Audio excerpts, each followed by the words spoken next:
नमस्कार, मी रुपाली रूपम रेसिपीमध्ये तुमचं मनापासून खूप खूप स्वागत करते। श्रावण महिना सुरू आहे आणि श्रावण महिन्यामध्ये काही जण कांदा लसूण खात नाही, तर त्यांच्यासाठी अगदी स्पेशल थाळी मी आज बनवणार आहे।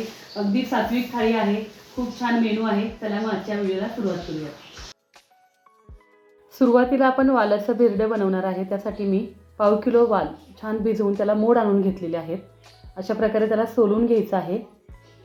वाल आहे ते पटकन सोलण्यासाठी त्याच्यामध्ये गरम पाणी वापरायचं आहे, म्हणजे वाल पटकन सोलले जातात।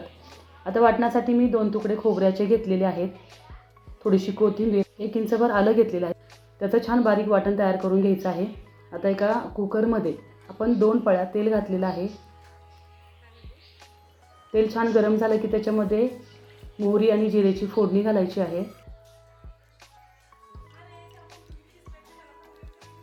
मोहरी जिरे छान तडतडले की त्याच्यामध्ये आपल्याला घालायचं आहे थोडासा हिंग, त्याच्यामध्ये घालायचा आहे कढीपत्ता, अगदी पाव चमचा हिंग घालायचा आहे।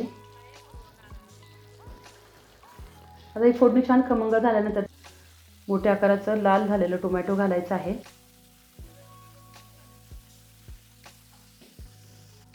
टोमॅटो छान परतल्यानंतर त्याच्यामध्ये पाव चमचा हळद, 1 चमचा आपण घातलेला आहे घरचा मसाला। मसाल्यामध्ये फक्त कांदा लसूण नसला पाहिजे, आपण आज बिना कांदा लसणाची थाळी बनवतोय। आणि जे खोबरं आणि आलं वगैरे वाटून घेतलेलं होतं त्याचं वाटण घालायचं आहे। वाटण आहे ते अगदी बारीक छान वाटायचं आहे। वाटणाला छान तेल सुटल्यानंतर आपण त्याच्यामध्ये जे वाल सोलून घेतलेले आहेत ते घालायचे आहेत। वाल आहेत ते वाटणामध्ये छान परतून घ्यायचे। वाल परतले नाही तर उग्र वास येतो भाजीचा, त्याच्यामुळे वाल तेलामध्ये छान परतूनच घ्यायचे आहेत। आता हे वाल परतताना त्याच्यामध्ये मीठ घालायचं आहे, म्हणजे वालाला चव येते। 1 चमचा मी मीठ घातलेला आहे।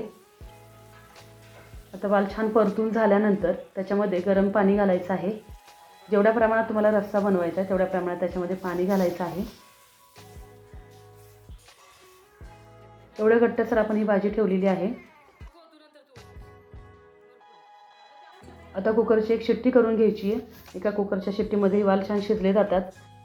300 ते 350 ग्रॅम आपण तोंडली घेतलेली आहेत। तोंडली अशा पद्धतीने आपण पातळ चिरून घ्यायची आहेत। एका कढईमध्ये थोडंसं तेल घालायचं आहे। छोट्या 2 पळ्या मी तेल घातलेलं आहे। त्याच्यामध्ये आता तेल छान गरम झालं की त्याच्यामध्ये मोहरी घालायची आहे, जिरे घालायचं आहे, पाव चमचा, थोडासा हिंग, कढीपत्ता। तेल छान गरम झालेलं आहे म्हणून सुरुवातीला आपण त्याच्यामध्ये थोडीशी तोंडली घातलेली आहे।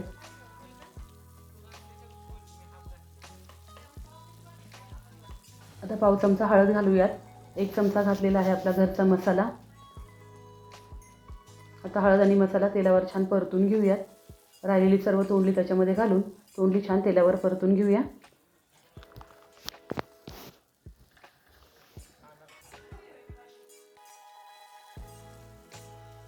आता त्याच्यामध्ये आपण चवीनुसार मीठ घालायचं आहे।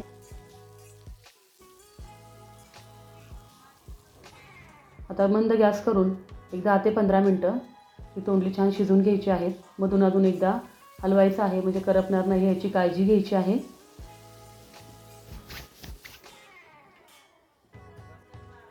पंधरा मिनिटांमध्ये तोंडली आहे ती आपली छान शिजलेली आहे।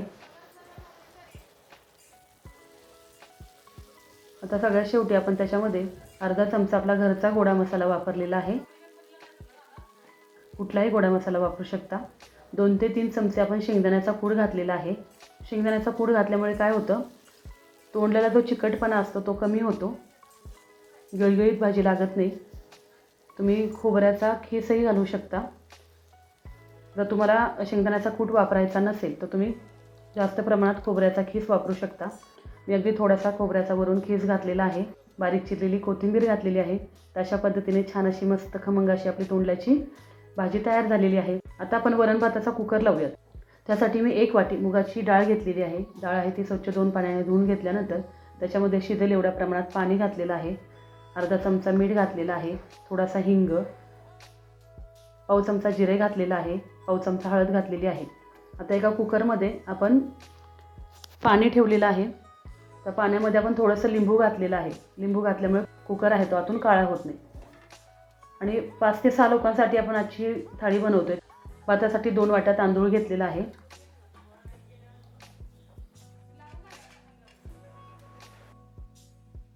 आता जी डाळ आहे ती छान घोटून घेऊयात. वरण आपल्याला फोडणीला घालायचं आहे. मस्त डाळ घोटून घेतलेली आहे. आता एका पातेल्यामध्ये एक पळी तेल घातलेलं आहे.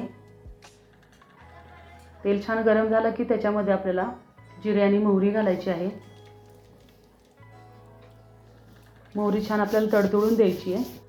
आपण शिजताना जिरं घातलेलंच आहे, त्याचा अंदाज घेऊनच अगदी पाव चमचा मी जिरं घातलेलं आहे. 2-3 हिरव्या मिरच्या बारीक चिरून घातलेल्या आहेत. थोडासा हिंग घातलेला आहे. कढीपत्ता घातलेला आहे. खमंग अशी फोडणी करून घ्यायची आहे. वरणासाठी कधीही फोडणी आपल्याला छान खमंग करायची आहे.